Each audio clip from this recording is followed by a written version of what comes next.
Hey guys, welcome back to my channel, Trying Things with Tay. And this week we are reviewing Real Housewives of Potomac Season 7, Episode 2. Y'all, the tea. Let's get into it.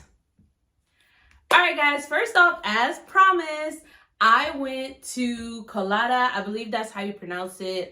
Forgive me if I'm messing it up, but it was on the show. So I told you guys I was going to go check out some of the restaurants.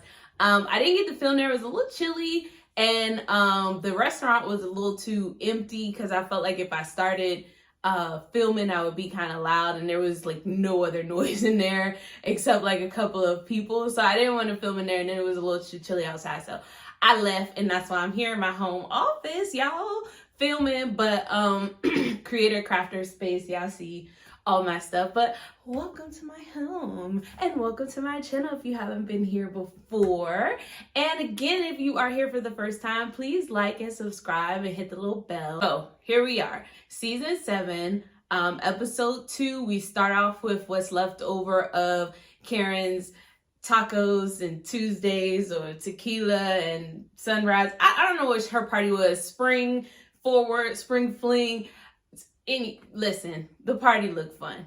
So much fun. We got to see Miss Katie Roast show up, and they was all laughing because the last time they saw her, she had just left the hotel. She had left the event they were at, traveling. Nobody seen her since. She showed up with a fresh haircut, shaved off, green eyes, and everybody is shocked to see Miss Katie. But I love a good Katie because I have a Katie in my life. And when she just show up randomly out of nowhere, she always having fun. She always having a good time. We're always having a good time. And to be honest, I feel like that is a boss move, that you don't be there all the time. So when you do show up, it's like, ta-da! And then people are like so excited to see you because they haven't seen you. So it's crazy. But right away, Katie comes in and she starts like being fun, but being a little messy, being a little coy. She rubbing Karen's husband's head, Ray. She patting him on the butt and stuff, and Karen slid right on in between that. I was like, break this up, because Ray was enjoying it a little bit too much. And as you see, like the flashback episode where they were like, if you could hook up with one of your wife's friends, who would it be? And he had selected Katie. So Giselle bringing her over there, already messy, but we know Giselle love a good mess. As it was going on from the beginning of the episode, where you see her in Mia's face, Mia's getting rah, rah, rah. Her best friend jumps in to kind of defend her and be like, oh no, this is what's happening. This is that. Like, y'all aren't there. Y'all don't know what she been going through. But Mia, clear this up. Clear this up, because if you don't have the big C, or if you still waiting on stuff for it, all they're asking is that you say, oh yes, I had a scare and I'm still waiting on results. I am this and I'm that. So that when you finally giving that speech about you doing the Lord's work and all that type of stuff, it just would make more sense if you were like, I'm just trying to be encouraging to people who are going through this. This is part of the stages of the process of finding out if you have it, if you don't have it, or what you have and what's going on, so that, then you could be that voice of reason to the people, basically. Then you could be God's chosen, or whatever you were trying to say you wanted to be. But so far, health looking good. You're still in the process of figuring out what's what. And you know what? That's fine. We will watch that play out, and hopefully you're fine. But you know what? It's fine. And Mia and them, that argument is over. They moved on to a different topic. And then Karen goes to Ray, which I just think is nuts. She's like, hey, listen to my speech. I really want you to listen and pay attention, babe. And he's like, okay. Because, he loves him some Karen. And then she reads this weird nothingness. Like, what was that speech? And then she finishes up with, the Grand Dame is back. That's how she finishes her speech. The Grand Dame is back. And everybody's kind of like, well, where did you go? Where had you been? Did you go down the street? And then, what was it? Candace was like, did you go to the liquor store? Like, where did you go? But listen, she back. If the grand dame says she back, then she back. And that's all we need to know, okay? Don't worry about it. Just move on. Enjoy the party. The party looked fun. The restaurant, the vibes, everything was good. So listen, enjoy that she's back and sit down and have a good time. As Giselle would say, she don't know why we keep falling for this, but we do. But anyway, we love Karen, so we just gonna enjoy the moment. All right? Okay. So we go over to Ashley's house next, and we kind of see her new living dynamic, which is she's sleeping in the kids' room and Michael's sleeping in one room, and they're trying to find a house to move into so that she can have her house for the kids and he can keep his penthouse in the city while they're separated. She's talking all this through with one of her mommy friend groups and saying that she's going to, get everybody together for a dance. She's enjoying living on TikTok and dancing, and it's therapeutic for her. And good for her, because the last couple of seasons dealing with the things that her husband does has to be stressful. Then having the 2 babies, and basically, like I said, you living in a high-rise apartment, it's probably not a good experience right now. So we're going to go over now to Candace's house. So I love when all the ladies get together, but I like that we get to go to each one of their houses and kind of see the dynamics. So I think that last week when we kind of see her and Chris having a little strain, it's a few things going on, and I just learned something else. Well, we all learned it this week if you're watching the show, but if you weren't watching the show and you just listened to my recap, first off, thank you. Secondly, listen, her sister is living with her. Before that, her mom was living with them, right?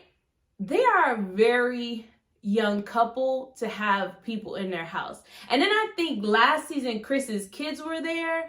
So they're kind of moving into this space where they are being very family oriented on top of a pandemic, on top of them both starting new type of careers and jobs and roles and things like that. And then on top of that, you filming for the show. So that did kind of clear up why they look so stressed. I say I love family, everything, but they probably need a little me time to get back to them. And Candace, if Chris got work, let him work. Men love to work. Let that man work. That's it. That's all. That's all they need to do. They need a date. They need a few date nights to themselves, and she need to let him work, and then that's it. There you go. Problem solved. And then they gonna get back to their strong couple relationship that they had. So the last house that we get to check on before we start getting into venues is Karen and Ray. And Karen has done some breast augmentation. So she's got a reduction. I think she wants to look more natural as she goes into this next kind of chapter of her life. She's not encouraging young people to do this type of surgery, but for her, she enjoyed it and she loved it, right? So Ray's I wouldn't encourage my daughter to do it at all, ever. And Karen's well, it's her choice. I'm not encouraging her to do it today, but if that's something she wants to do, then we'll go through it. So they just having a little parental discrepancy or whatever. So nothing too big there, but again, their relationship looking solid. So that's good. Because then we get to see the ladies get together, right? Ashley wants to drop tea, and that's what she does. We said the crown of messiness normally belongs to Miss Ashley Darby, but because she's in the thick of it this year, I was thinking maybe she's just gonna chill back and let her life kind of play out. But nope, here she comes. So they basically post a picture of themselves going out with her friend from another event. Chris responds to her picture and says, "You should have came to the W." Somehow Ashley contrives this into he's sliding into the DMs. Where's Candace? Candace is definitely not there at this time. Why is he reaching out to me? She has all these questions and speculations because she doesn't know stuff. So thank God for Robin Dixon coming through with the truth bombs on this episode, because we needed it. Because when I first saw it, my mouth was on the floor. I was like, oh no, not Chris. Not Chris, right? Thank you, Robin Dixon, for coming through with the tea. So Robin and Giselle meet up.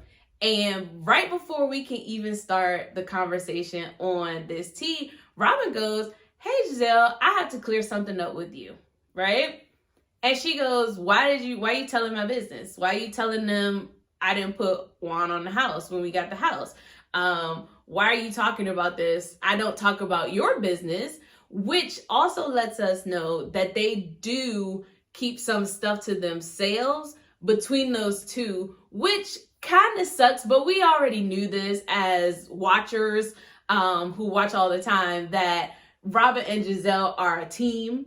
Like 100%, that's my man, 100 grand. So we already knew this about them, so it's no surprise. But Giselle let it slip because she's lecturing Ashley about, you can't move in with Michael, that's not a real divorce, you need to really separate from him if you gonna get away from him. And then she lets it slip out that Robin would never pay for whatever, to use Robin as an example, right?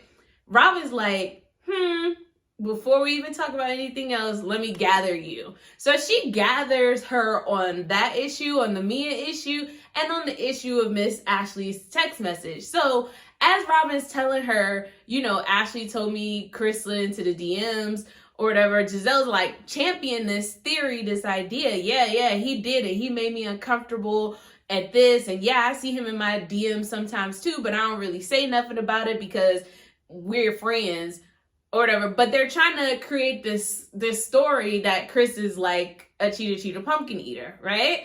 Which is not true. So let me say this, and this is just my opinion. If I'm out and it's late and I post my stories on Instagram and somebody responds to me, hey, you should have came here, like that, right? That means we both up and out. That doesn't mean come here and we automatically gonna get it on, or it's something. It's just somebody saying, oh, I was over here, you should have been over here, this where the party was at. Now, knowing that he works there or he manages there and he's trying to get people there, it changes the whole little messiness of it, right? So Ashley meets up with Candace. So there's a golf place in DC, DuPont Circle. I believe it was called Swingers, if I'm correct looking at the show. And I did look it up, so I probably will try to get there at some point and check it out. But that place looks so cool and so fun. So I definitely will try to give that a chance. And I'll film that when I go so I can show you guys, for those who don't live in the DMV and can't get there. But it's called Swingers and it is in DuPont Circle from what I looked up doing my sleuthing. So they meet at Swingers and they're sitting there talking, and Ashley tells Candace, hey, I have to tell you something. This Chris slid into my DMs, right? Stop using that term. He responded to your story. End the story, basically. And that's kind of how Candace was like, my husband? Oh, no, you got it wrong. You got it wrong. That's not what he was doing, right? So, but now Candace is on edge. So when we get into another venue and the girls are all dancing and having fun and kiki-kiing, I don't think Giselle should have brought up the fact that Chris said something to her at the reunion last year, and now she's bringing it to this table this year. And then it put Candace on the defensive. So then we see Candace kind of go and, take a stand on it. She was like to the producers, if this is where the story is going, you can count me out.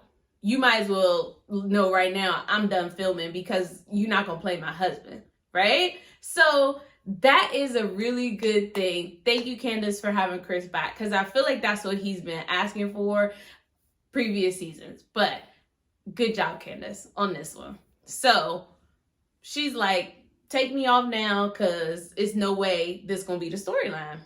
Impossible. This is not what we doing.